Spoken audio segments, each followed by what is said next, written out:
அவர்கள் இந்த லைலத்துல் கத்ரை சொல்லும் பொழுது நீங்கள் லைலத்துல் கத்ரை அடைய வேண்டும் என்று சொன்னால் ஒற்றைப்படை இரவுகளில் நீங்கள் தேடிக்கொள்ளுங்கள் என்று சொல்லியுள்ளார். தமிழகத்தில் தௌஹீதை சொல்லக்கூடிய பள்ளிவாசல்கள் தான் ரமலானுடைய கடைசி 10 நாட்களில் பள்ளிவாசலில் நாம் இபாதத்துகளை செய்து கொண்டு அந்த இரவை எப்படியாவது ஒற்றைப்படையில் நாம் அடைந்து அல்லாஹ்வுடைய மன்னிப்பையும் சொர்க்கத்தையும் அடைய வேண்டும் என்ற உயர்ந்த நோக்கத்தில் நாம் வந்திருக்கிறோம். இந்த நேரத்தில் தாய்மார்களும் சகோதர சகோதரிகளும் வீண் பேச்சுக்களில் ஈடுபடாமல் அல்லாஹ்வுடைய கலாமை குர்ஆனை ஓதுபவர்களாகவும் நபிகளால் காட்டித் தந்த அடிப்படை துஆக்களை கற்று நம்முடைய வாழ்க்கையில் நடைமுறைப்படுத்த வேண்டும். நம்முடைய பிள்ளைகளை வளர்க்கும் போது இதை செய்யாவிட்டால் உன்னுடைய இறைவன் அடிப்பான் என்று சொல்வதற்கு பதிலாக நீ பிஸ்மில்லாஹ் என்று சொன்னால் உன்னை அல்லாஹ் நேசிப்பான் என்று உன்னுடைய பிள்ளைகள் சொல்லிப்பார்கள். நீ சாப்பிட்ட பிறகு அல்ஹம்துலில்லாஹ் என்று சொன்னால் உன்னை அல்லாஹ் நேசிப்பான் என்று சொல்லிப்பார்கள். வீட்டில் நுழையும் போது நீ சலாம் சொன்னால் உன்னை அல்லாஹ் விரும்புவான். நீ பள்ளிவாசல் நுழையும் போது அங்கே ஓதக்கூடிய துஆவை ஓதினால் உன்னை அல்லாஹ் விரும்புவான். ஒருவரை சந்திக்கும் போது நீ சலாம் சொன்னால் உன்னை அல்லாஹ் விரும்புவான். ஒருவர் உனக்கு உணவளித்தால் அந்த உணவளித்தவருக்காக பிரார்த்தனை செய்தால் உன்னை அல்லாஹ் விரும்புவான் என்று இப்படி சொல்லி பாருங்கள். நிச்சயமாக உங்களுடைய பிள்ளை அல்லாஹ்வுடைய தூதருடைய அந்த துஆக்களை சொல்வோமாக நடைமுறைப்படுத்துவதாக வருவார்கள். நாம் அப்படி இருக்கிறோமா? ஒரு பிள்ளை சேட்டை செய்துவிட்டால் உன்னை அல்லாஹ் அழைப்பான். இப்படித்தான் நம்முடைய பிள்ளைகளை கடந்த காலத்தில் வளர்த்துள்ளோம். அல்லாஹ்வுடைய அல்லாஹ் இந்த ஏகத்துவம் நமக்கு கிடைத்திருக்கிறது. இந்த ஏகத்துவம் எத்தனையோ நபர்களுக்கு கிடைக்கவில்லை. உலகத்தில் கோடீஸ்வரன் என்று சொல்லக்கூடிய எலான் மாஸ்க்கு கிடைக்காத ஏகத்துவம், உலகத்துடைய உச்சிக்கு சென்ற விஞ்ஞானி அப்துல் கலாம் கிடைக்காத ஏகத்துவம் நமக்கு கிடைத்திருக்கிறது என்று சொன்னால் இதை நாம் சரியாக பயன்படுத்திக் கொள்ள வேண்டும்.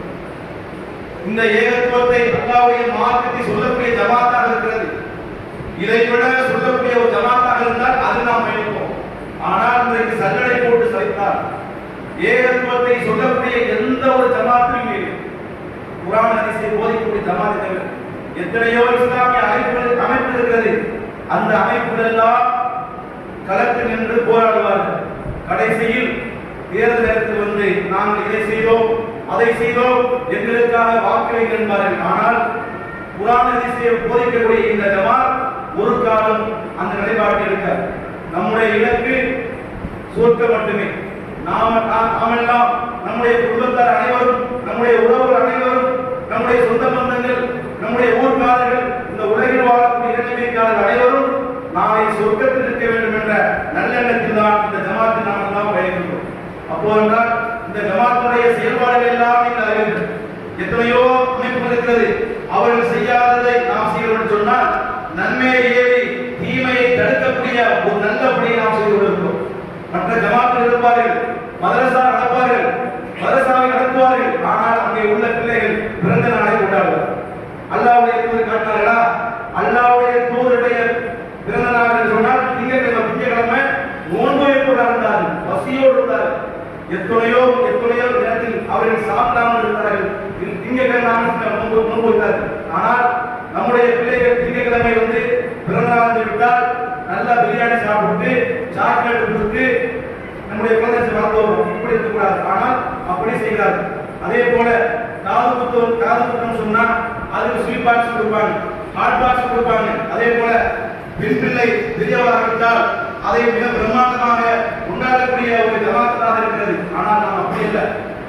எதை மறைக்க வேண்டுமோ அதை மறைத்து, எதை சொல்ல வேண்டுமோ அதை சொல்லித்தான் இந்த ஜமாத் மக்களை நல்வழிப்படுத்துகிறது. மற்ற எந்த அமைப்பும் இது போன்ற ஒரு காரியத்தை செய்யும். அல்லாஹ் சொல்கிறான், நன்மையை ஏறி தீமையை தடுத்து நல்வழியை நோக்கி அழைக்கக்கூடிய ஒரு சமுதாயம் உங்களிடத்தில் இருக்க வேண்டும். அவர்கள்தான் வெற்றியாளர்கள் என்று அல்லாஹ் சொல்லி காட்டுகிறார். அந்த ஜமாத் தான் நாம் எல்லாம் பயன்படுத்திருக்கிறோம். அன்பானவர்களே, இந்த ஜமாத்தின் சார்பாக நம்முடைய மேல்தளத்தில் மதரசா கட்டப்படுகிறது. இந்த மதரசா மூலமாக எப்படியாவது இந்த ஊர் மக்களுக்கு போய் ஏகத்துவத்தை சொல்லிவிட வேண்டும். இந்த மதரசாவில் படித்து மாணவிகள் ஏகத்துவத்தை மக்களுக்கு சொல்லி நமக்கு கிடைத்த ஏகத்துவம் மற்றவர்களுக்கும் நம்முடைய உறவுகளுக்கும் கிடைத்து விட வேண்டும் என்ற உயர்ந்த நோக்கத்தில் தான் மதரசா கட்டப்படுகிறது. மதரசாவுக்கு தேவையான பொருளாதாரத்தை நாம் திரட்டு கொண்டிருக்கிறோம்.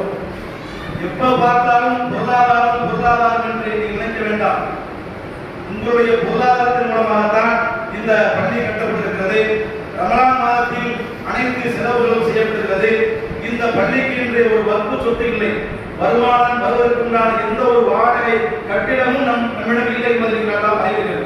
ஆகையால் தான் நாம் ஜும்மாவுடைய வாடகை வசூல் செய்கிறோம். மற்ற பணிகளுக்காக பொருளாதாரத்தை கேட்கின்றோம். அப்ப சதகத்துல் ஜாரியாக இருக்கக்கூடிய இந்த மதரசாவிற்கு உங்களுடைய பொருளாதாரத்தை தாராளமாக வாரி வழங்குங்கள்.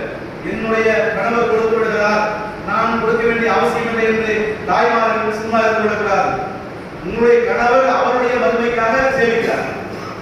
நீங்க உங்களுடைய வறுமைக்காக சேவிக்க சொன்னால் உங்களுடைய பொருளாதாரத்தையும் தாராளமாக இந்த ஜமாத்திற்கு நீங்கள் வழங்குங்கள். அல்லாஹ் சொல்கிறான், நல்லவற்றில் நீங்கள் எதை செலவிட்டாலும் அது உங்களுக்கானதுதான்.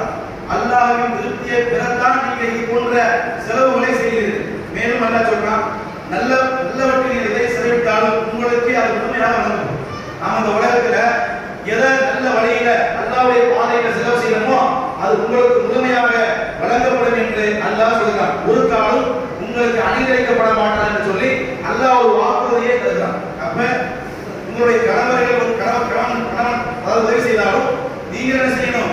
இந்த ஜமாத்துக்காக உங்களுடைய பொருளாதாரத்தை, உங்கள் கணவன் தரக்கூடிய பொருளாதாரத்தை இந்த ஜமாத்துக்காக நீங்கள் செலவு செய்யணும்.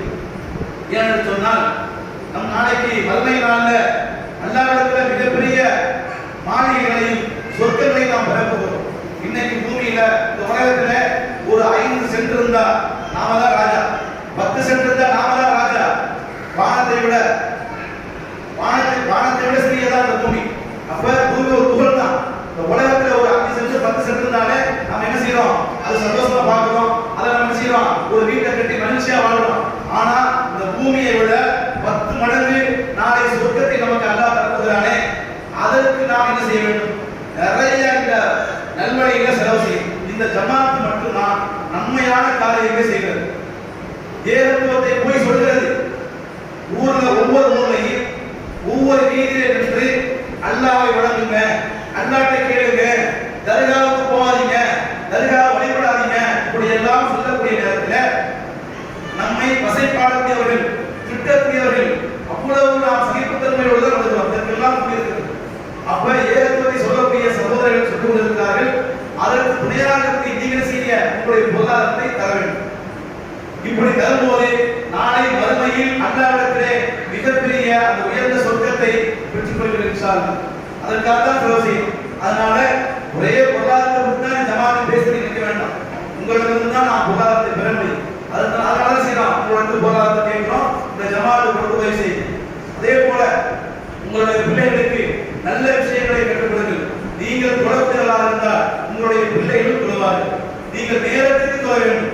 வாங்க சொல்லிவிட்டார்களா, வாங்க சொன்ன உடனே செய்யணும். நீங்கள் அந்த இதர தொழுகைகளை, சுன்னத்தான தொழுகைகளை நீங்கள் வழங்கினால் உங்கள் பிள்ளைகள் பார்ப்பார்கள். நேரம் தான் இருக்கிறது சொல்லி அந்த நேரத்தை கடத்தக்கூடாது. என்னன்னு சொன்னால் அல்லாஹ் சொல்றான், தொழுகை உங்கள் மீது நேரம் குறிக்கப்பட்ட கடமையாக உள்ளது. உங்கள் உங்களுடைய வாங்கி ஒரு 12 சொன்னான்னு சொன்னா 12:30 என்ன செஞ்சிடணும்? பெண்களை சொல்றேன், ஒரு ஆரம்பிச்சோம். ஆண்களுக்கு ஒரு டைம் இருக்குது. ஏன்னு சொன்னா அவங்க வியாபாரத்தில் இருப்பாங்க, முன்ன கூட வருவான்னு சொல்லி ஜமாத்தோட நேரத்தை நிர்ணயிச்சுன்னா அது பொழுது நடத்தப்படுது. அது ஜமாத் துறையில் வந்துடும். அதே போல ஆண்களாக யாரும் செய்யாது. இந்த ஜமாத் துறையில் அலைச்சல் காட்டுறாரு. நம்ம 2 பேர் இருக்கிறோம், ஜமாத் முடிஞ்சா கூட நம்ம என்ன செய்வோம்? நம்ம லேட்டாக கொடுக்கணும் அப்படின்னு முன்னாடி வரக்கூடாது. பள்ளிவாசல்ல ஒரு நேரத்தை முடிவு செய்து நடத்தப்படுகிற தொழுகை தான் ஜமாத் தொழுகையாகும். நீங்க 2 மணிக்கு தொழுகை சொன்னா அந்த ஜமாத் நிச்சயமா கிடையாது. வேலை பணியின் காரணமாக ஒரு ஊருக்கு போயிட்டு இருந்தா அது ஓகே. இதையே நம்ம செய்யாது, இதையே நம்ம செய்யணும்னா அது மழை பண்ணக்கூடாது. அப்புறம் நம்ம நேரத்துக்கு தொழக்கூடியவர்களாக இருக்க வேண்டும். அதே போல நபி ஸல்லல்லாஹு அலைஹி வஸல்லம் அவங்க தங்களுடைய வாழ்க்கையில் எதையெல்லாம் செய்தார்களோ அதையெல்லாம் நாம் செய்யணும். உதாரணமாக நம்ம பள்ளிவாசல் நுழையும் போதும் வெளியே செல்லும் போதும் அந்த பிரார்த்தனை செய்யணும். அப்ப கழிவறைக்கு நாம் செல்லும் போதும் வெளியே வரும்போதும் அந்த பிரார்த்தனையை நாம் செய்யணும். அதே போல காலை பொழுதை நாம் அடைந்து விட்டால் அஸ்பலம் துவார்கள் இல்லையா, அதை நாம் சொல்ல இருக்க வேண்டும். ஒருவரை சந்திக்கும் போது நம்ம என்ன செய்யணும்? சலாம் சொல்ல இருக்கணும். சலாம் சொன்னா நமக்கிடையே ஒரு அன்பு ஏற்படும், ஒரு இணக்கம் ஏற்படும். நீங்க சலாம் சொல்லாம கடந்து முடிச்சீங்கன்னா உங்களுக்கு கர்வம் உண்டாகும், ஆணவம் உண்டாகும், பெருமை உண்டாகும். நான் இவனுக்கு சலாம் சொல்வதா? எனக்கு சொல்லல, அதனால நான் சொல்ல ஆரம்பிச்சீங்க. செய்த அரசியமான கேட்டா இவனுக்கே நான் சொல்லணும்னு சொல்லி செய்த அரசியமா விளையாட ஆரம்பிச்சோம். அப்படின்னு சொன்னா அறிமுகம் இல்லையோ அறிமுகமான ஆளோ நம்ம என்ன செய்யணும்? சலாத்தை பரப்பணும். நபி ஸல்லல்லாஹு அலைஹி வஸல்லம் சொல்லக்கூடிய ஒவ்வொரு செய்தியும் முத்தான வார்த்தைகள், சாதாரண விஷயம் கிடையாது. இப்ப சலாத்தை பரப்புங்கன்னு சொன்னாங்கன்னா சலாத்துக்கு அவ்வளவு உங்களுக்கு ஒரு இலக்கத்தை ஏற்படும். சலாம் சாதாரண விஷயம் இல்லை. அந்த சலாத்தை எந்த இடத்துல வேண்டுமானாலும் பயன்படுத்தலாம், எந்த காலகட்டத்திலும் பயன்படுத்தலாம். குட் மார்னிங் என்ற வார்த்தையை நம்ம பயன்படுத்த முடியுமா? நம்முடைய ஆசிரியருடைய வீட்டில் ஒரு டெத் ஆச்சுன்னா அங்க போய் நம்ம குட் மார்னிங் குட் ஈவினிங் சொன்னா அது ஒரு சிறந்த காலையாகவோ சிறந்த மாலையாக இருக்குமா? இருக்காது. அப்ப இந்த அஸ்ஸலாமு அலைக்கும் என்று சொன்னா அல்லாஹ்வுடைய சாந்தி உண்டாகட்டும், சமாதானம் உண்டாகட்டும் சொன்னா இதுதான் எல்லா காலகட்டத்திலும் எல்லோருக்கும் பொருந்தக்கூடிய ஒரு வார்த்தையாக ஒரு வாழ்த்தாக இருக்கிறது. அப்ப சலாத்தை ஒரு காலம் நாம் விட்டு விடக்கூடாது. தொழுது விட்டு செல்லுவோமா? சிறியவராக இருந்தாலும் அவருக்கு நீங்க சலாம் சொல்லி விட்டு செல்லுங்க. அவர் சிறியவராக இருக்கிறாரா? அவரிடத்துல செய்யுங்க, கை கொடுங்க. இதெல்லாம் அடுத்த தலைமுறைக்கான ஒரு அடித்தளத்தை நம்ம போட்டுவிட்டு போறோம். நான் முந்தியா நீங்க முந்தியா சொல்ல முடியாது. அப்ப நமக்கு பிறகு இந்த பள்ளிவாசலை நிர்வாகம் செய்யக்கூடிய சிறார்கள் இங்கே அமர்ந்திருக்கிறார்கள். அவர்களோடு நாம் என்ன செய்யணும்? உட்கார்ந்து சாப்பிடணும். இப்ப இஃப்தார் நிகழ்ச்சி நடக்குதா? இந்த சைடுல பெரிய இருக்காங்களா, அந்த சைடுல சின்ன இருக்காங்களா? நிர்வாகம் செய்யக்கூடியவங்க அந்த சிறுவர் நேசிக்கிறதுன்னு அவங்க கூட உட்கார்ந்து சாப்பிடணும். இதெல்லாம் அவங்களுக்கு ஒரு ஈர்ப்பை ஏற்படும். அவங்க என்ன பண்ணா இவங்கெல்லாம் பெரிய அளவு பண்றாங்க, நம்ம எல்லாம் ஒதுக்கி விட்டாங்க, அந்த நடப்பு வந்திருக்காங்க. அப்ப நம்முடைய மரணத்திற்கு பிறகு இந்த இறை இல்லத்தை நிர்வாகம் செய்யக்கூடிய பொறுப்பு அவர்களுக்கு இருக்கிறது. அவர்களோடு இணக்கமாக இருக்க வேண்டும், அவர்களுக்கு சலாம் சொல்ல வேண்டும். இதெல்லாம் நபி ஸல்லல்லாஹு அலைஹி வஸல்லம் காட்டிய காரியம். அப்ப நாளை நிர்வாகம் செய்யக்கூடிய பொறுப்புல அவங்க இருக்கிறாங்க. அவங்க என்ன செய்யணும்? அன்போட அரவணைக்கணும். இதெல்லாம் இந்த ஜமாத் இருக்குது, அல்ஹம்துலில்லாஹ். ஆனால் அந்த ஜமாத் இருக்கான்னு கேட்டா நிச்சயமா இல்லை. ஒரு பிள்ளை அழுதாது சொன்னால் ஏன் பிள்ளையை கூட்டு வரீங்க அப்படின்னு சொன்னா அவன் அந்த தகப்பனை வசைப்பாட ஆரம்பிச்சான். ஒரு பிள்ளை சேட்டை பண்ணிருப்பான், அவனை அடிச்சு துரத்தி விடுறது. அதோட போறவங்க பள்ளிக்கூடம் வரவே மாட்டான்.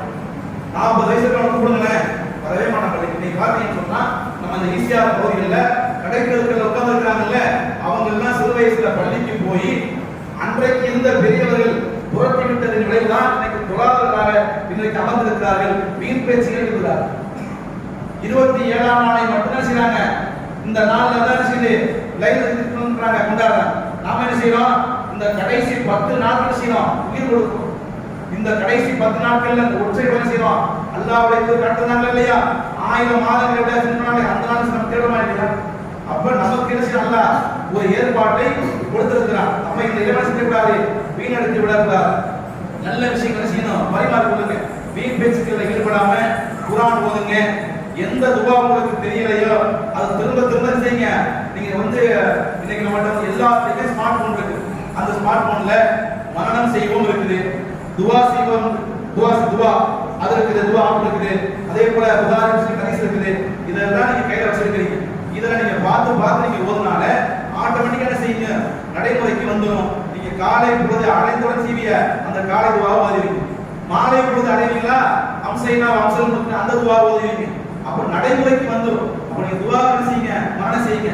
இந்த ரமலான் இன்னும் 4 நாட்களோ 5 நாட்கள் தான் இருக்கிறது. அல்லாஹ் அறிந்தவன். அந்த நாட்களை வீண்முறை மனிதன் செய்யுங்க, நிறைய செய்யுங்க. உங்களால் முடிந்த அளவுக்கு குர்ஆனை மரணம் செய்யுங்க, துவாக்களை மரணம் செய்யுங்க. இன்ஷா அல்லாஹ் அந்த பாக்கியத்தை உங்கள் அனைவருக்கும் அல்லாஹ் தந்தரவானத்தை உங்களுடைய உரை நிறைவு செய்கிறேன். அஸ்ஸலாமு அலைக்கும் வரஹ்மத்துல்லாஹி வபரகாத்துஹு.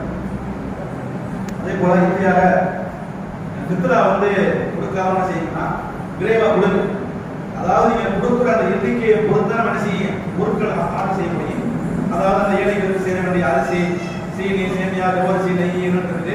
அப்ப நீங்க தாமதம் குடிச்சீங்க, நம்ம பொருளாதாரம் விரைவா குடிச்சீங்க, நம்மளும் யோசிக்க ஆரம்பிச்சிடும். அப்ப என்ன செய்யுங்க?